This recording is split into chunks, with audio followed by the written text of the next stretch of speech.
This is Debt Free in 30, where every week we take 30 minutes and get practical advice from industry experts about personal finance and living debt-free. Here's your host, Doug Hoyes. On today's podcast, we answer one simple question.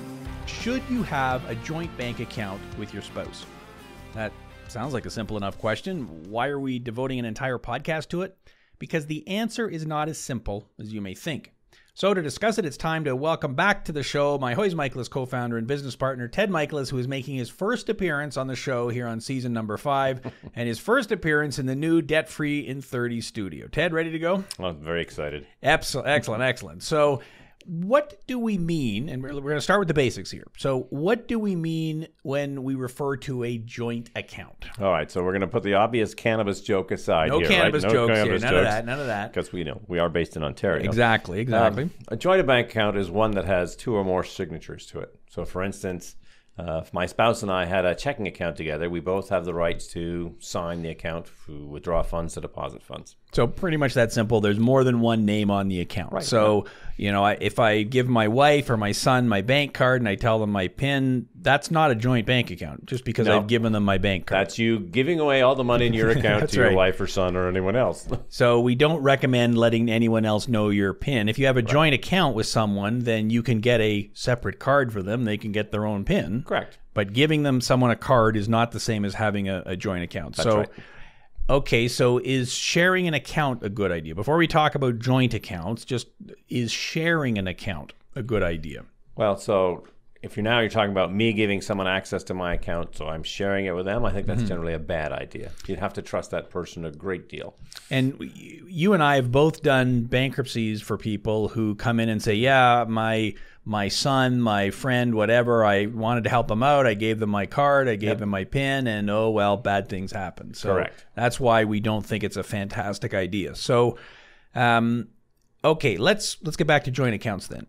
And I want to start with all of the advantages of having an account that's joint with, let's say, your spouse. And so I'm going to run through a list of benefits here, and I want you to give me your take on each of them. So the obvious benefit, you already kind of alluded to it, is that both spouses, both people who are joint on the account, have access to the money that's in the account. Right. And that just makes sense. So if you've got 2 people with signatures on the account, both of those people have equal access. They can both go into the account and do things, take money out, put money in, move money around.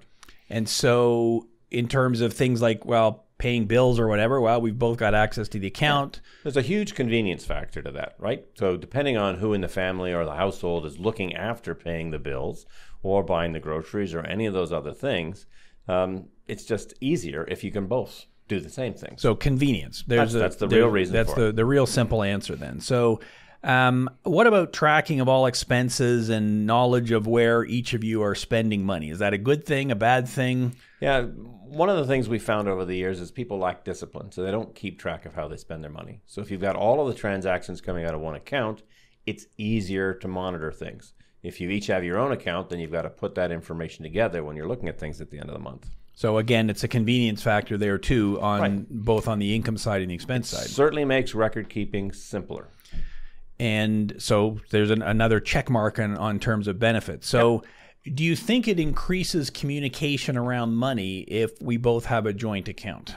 And my experience is that when you have joint accounts, particularly with spouses, one person is responsible for the money and the other person is cursorily involved on the sidelines.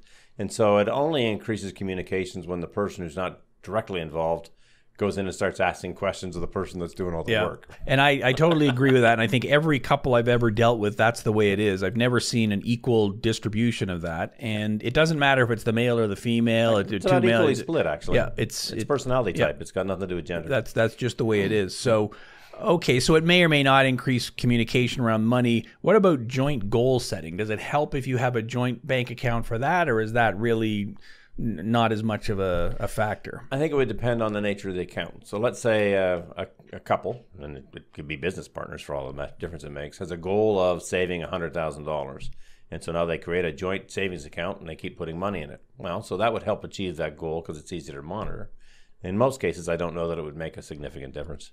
Okay. What about legal benefits, and specifically if one of us dies. So, You've been talking to my wife. Oh, absolutely. So, well, let's talk about you and your wife then. One of you dies and you have a joint bank account. Right. So there's no interruption or disturbance to accessing the account.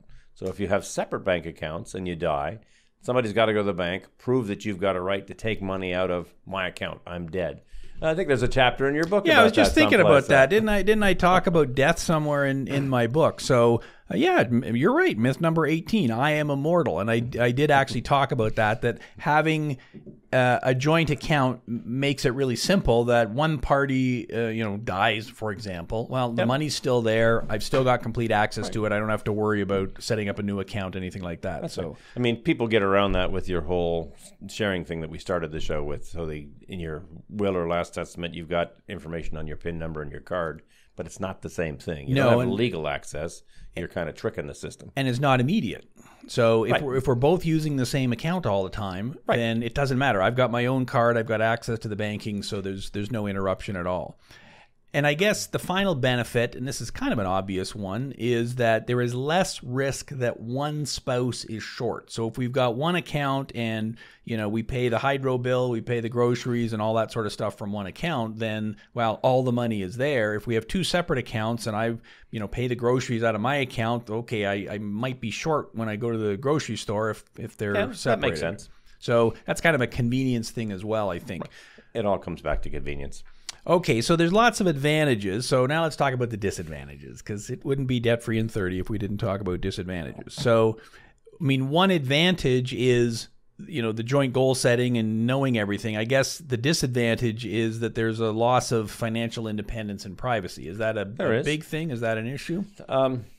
It comes down to the individual and your personality. We still see people that have separate bank accounts. They do everything separately, and they don't claim to have any knowledge of what their spouse or other person's doing. So there's a certain personality type that likes that control. I think that's the best word for it. And there's a certain personality type that likes the opposite of control. It's like, correct. I don't want to know. I go to work. I do my thing. The bills get paid. I don't want it. So again, it's I guess knowing what your personality type is important. What about less personal freedom? I guess it's kind of hard to buy a birthday present from the joint account if the other person can see, oh, you went to that store yesterday. Well, here's part of the rub. The second advantage we talked about was making it easier for record keeping. So you've got all the transactions in one place. Well, you just hit the nail on the head. So if all the transactions are in one place, then everybody gets to see every transaction that you complete. Now, I suppose you could go and take $300 out in cash and go use that to go buy the birthday present. But then it looks like you're taking cash out all the time, and now you're diluting the record-keeping function as opposed to making a transaction at the store and having the record in your bank account. Now you've got a cash transaction with no record of it anymore. Yeah, so trust is a big thing here, which is going to have a big impact on whether this is a good idea or a bad idea. So, and I guess there's always hybrids of this. So you could say, okay, we've got a joint account. That's where all the main bills get paid, the groceries, the hydro, the rent, everything else. And we've each got, two separate accounts that we use for, Christmas and birthday presents or something like that. And just about everybody we've ever talked to that has joint accounts for their main bill paying does that. They've got their own credit cards and other accounts on the side. It's just people just do that. Yeah, and it's just and there is some advantage to that. We talked about what if your spouse dies. Well, I guess it would be nice to have a credit card in your own name, right? So you're not trying to rebuild your credit or restart your credit, after having from zero. So there's probably some advantages to that too. What about the whole idea of anger, anxiety, and how to deal with his or her premarital debts? If you're paying out a joint fund, so. We all know what joint debts are, but let's, confirm that. So a debt is joint, not if you're married. No, if you're both legally signed for it. So typical examples are credit card. If you both have access to the credit cards, they're both the same in the account number, then you are jointly responsible for the debt. That means if I don't pay it, the other person has to. Yeah, so it's not 50%, 50%. Nope. It's 100%, 100%. Correct. You're completely liable for everything. So what happens when a divorce or a separation occurs? If we have a joint bank account, we can talk about that. Yep. You already addressed what happens if we have a joint debt. We're both fully responsible for it. Well, and if you have a joint bank account and you're going through a marital breakdown, the first thing one of you better do is go move the money out of the account because the other person's going to do it if you don't. Yeah, and it may not be a deliberate malicious thing. It may be that, well, okay, I got to go set up my own apartment. I need first and last month's rent, and you're going to go set up your own apartment first. Okay, then we got a problem. So. I mean, the basic premise, if you're going through a divorce or separation, is it's no longer a stable relationship, and you got to start setting up all these things in your own name. So the sooner you do it, the safer. Yeah, that's why it's called separation. You're going to exactly separate everything. So when we talk about joint accounts, does age matter? That's a good question. So another type of joint account is a parent and a child. Child's going off to university. They want access to money every month. The parent puts some money in that account, doesn't fill the account up because the kid would spend it all in 1 week. But you put some in every month. There's some advantages to that. So your kids are younger than mine. Mine are all, up and gone. But I know when they were little, we opened bank accounts for savings them. accounts. A savings account. And that when a kid is 6 years old, it's a joint account with their parent, I assume. Correct. Is how you do it. Yep. And so that exactly as you describe it, well, you can help the kid put their allowance in it or something like that. Yep. So for your example of a kid off at university, a joint account is a good way to handle that because it's a useful tool. You can, transfer the money directly in, and they've got access to it. And that's becoming a tool for seniors. So if you want to look after mom and dad, well, they're going to be short every month. You again put some money into their account, but it doesn't need to be a joint account for that. You can make deposits or transfers into somebody else's account. The joint account just gives you full access and privileges. So now back to your trust issue and convenience. If you've got full access and privileges, you can monitor what's happening in that account. Yeah, and I know that's exactly what I did with my dad. He said to me a few years ago, well, just in case I ever have a problem, want to make sure the hydro bill still gets paid. So we're both with the same bank. So he just put me on as joint on his account that he does his day-to-day banking in. Yep. And so if for some reason he was incapacitated or something, well, I could go and pay his hydro bill or whatever. So again, convenience factor, but my dad has to trust me that I'm not going to go in and just scoop his account. So, which I haven't done yet. Yeah. So yet. So although one day I'm going to click the wrong button and pay a bill from this account instead of that account. Probably. So I'm sure I'll hear from him, if that was to happen. So when then... And again, I think you've kind of touched on this, but when would you want to have a separate account then? So we talked about the convenience of joint accounts. When is it a good idea to have separate accounts? So it comes back again to the control issue. So a separate account is a good idea if you're the type of personality or the type of transactions you're running, you need control and records that are your own, that they're not diluted or mixed. If one of the two people on a joint account lacks discipline, if they're inclined to go take a lot of cash out to spend cash instead of putting transactions through, you're going to defeat the purpose of the joint account. So it literally depends on the nature of the relationship and the transactions you're putting through. And I guess another example would be if you're really, really rich. If you're really rich? And you keep more than $100,000 sitting in your bank account and you're worried that the Canadian banking system is going to fail, CDI&C insurance only covers up to $100,000. So I don't know if I'm going to put that on the top of our list. So all the multimillionaires who are watching this who for some reason keep all their money in a bank account earning 0% interest, that would be a good reason. So, right.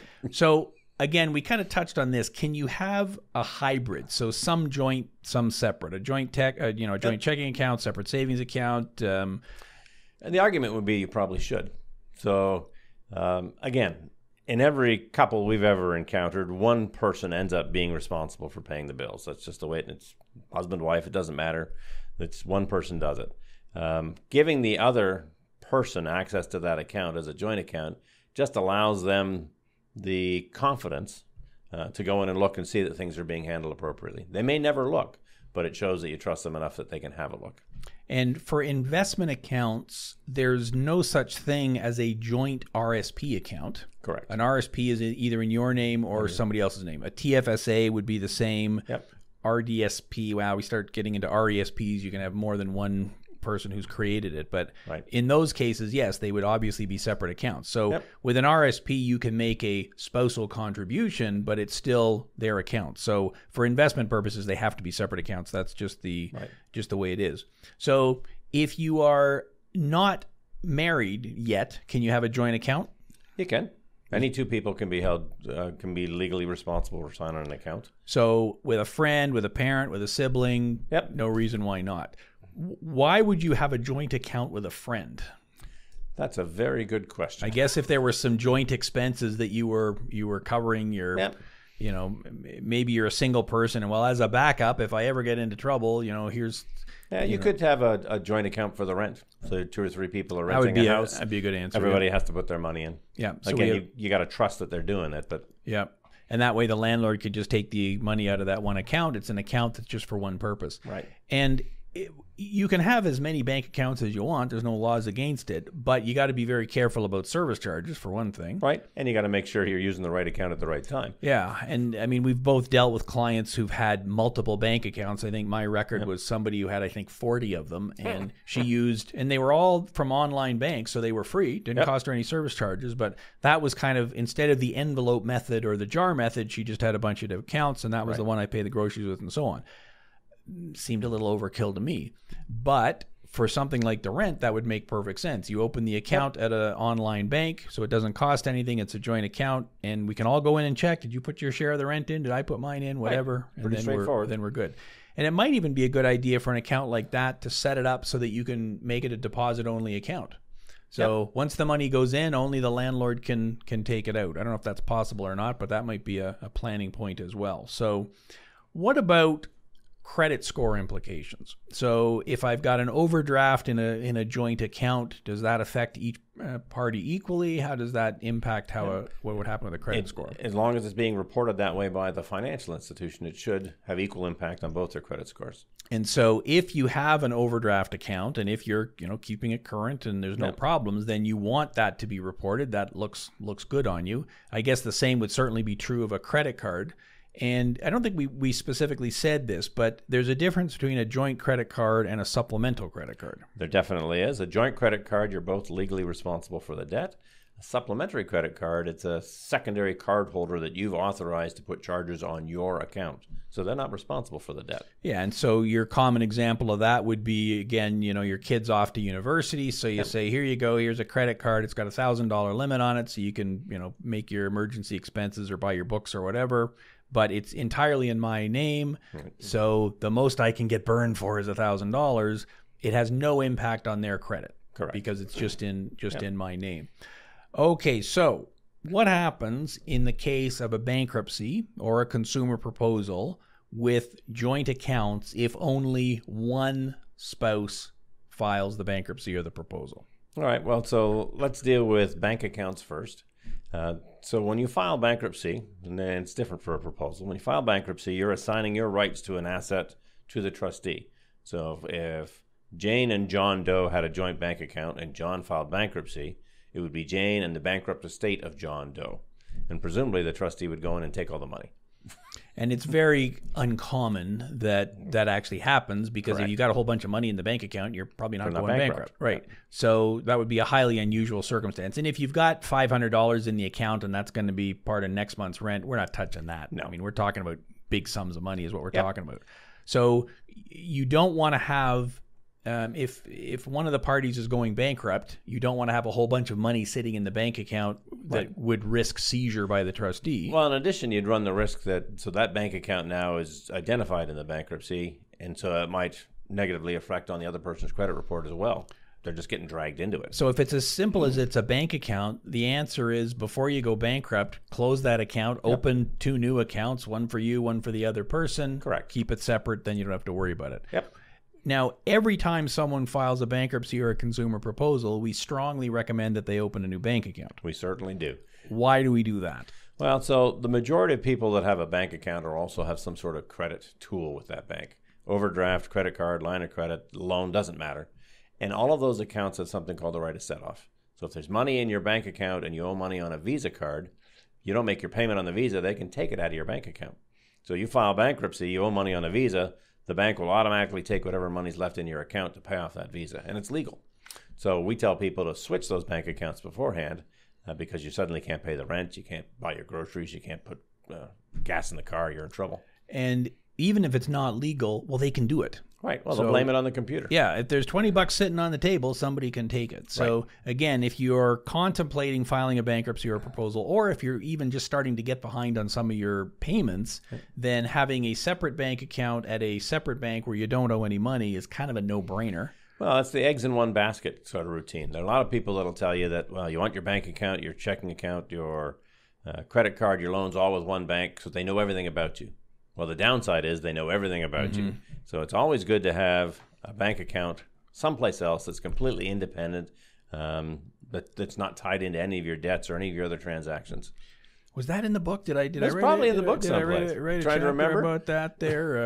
I think there was something about banking at only one bank, and you're right. That's the good thing and the risk. So, and actually, myth number 20 is where we talked about joint bank accounts too. There you so go. we covered it a couple of different places, and so we could just read the book. We should have just done that. So straight talk on your money. So and I guess this kind of brings us to our final point, which is that when you're setting your financial goals as a couple, it really has nothing to do with how your banking is arranged. You can have joint financial goals and two separate accounts or one account. That's not really the issue. So, be conscious of the record keeping versus the legalities of it. So is your advice to have, just joint accounts, to have a hybrid, to have two separate accounts? Is every situation different? So my personal advice is not to have any joint accounts with anybody There ever. There you go. Because I just don't trust people. Ted is a naturally trusting person. That's there right. You go. Warm and fuzzy and all those Well, things. and so what you're really talking about is you're weighing convenience with trust. That's right. That's really what it is. And in my own personal relationship, I'm the one who pays the bills. I'm the accountant, and that's just my personality type. And so the stuff all flows through there. Now, my wife has my PIN and access to looking at my account, but she can't sign checks.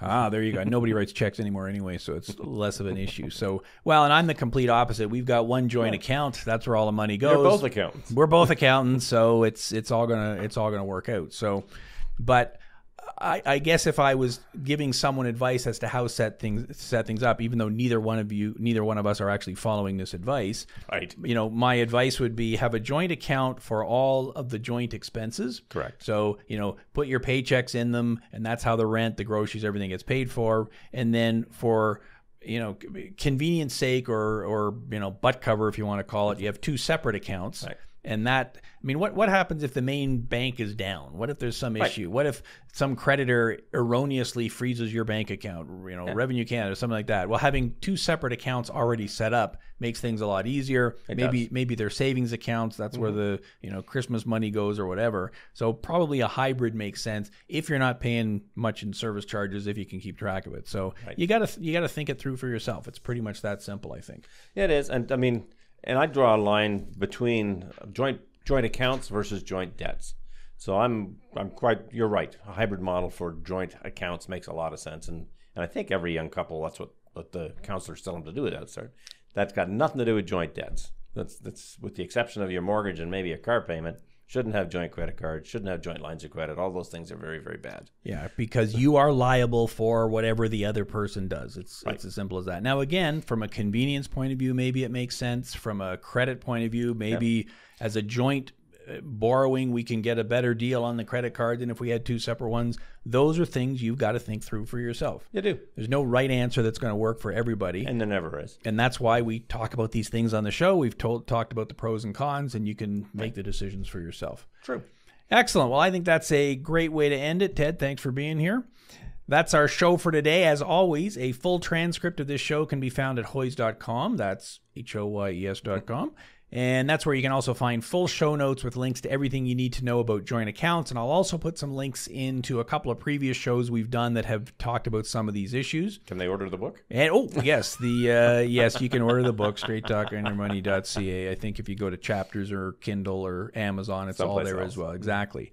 I've got another new show for you next week, so be sure to subscribe to the podcast on iTunes or whatever podcast app you use. And new for this season, all of the podcasts are also available on YouTube. Assuming our video equipment worked today, you can see what Ted and I looked like. So you can subscribe on YouTube to the Debt Free in 30 channel. So until next week, thanks for listening. For Ted Michalos, I'm Doug Hoyes. That was Debt Free in 30.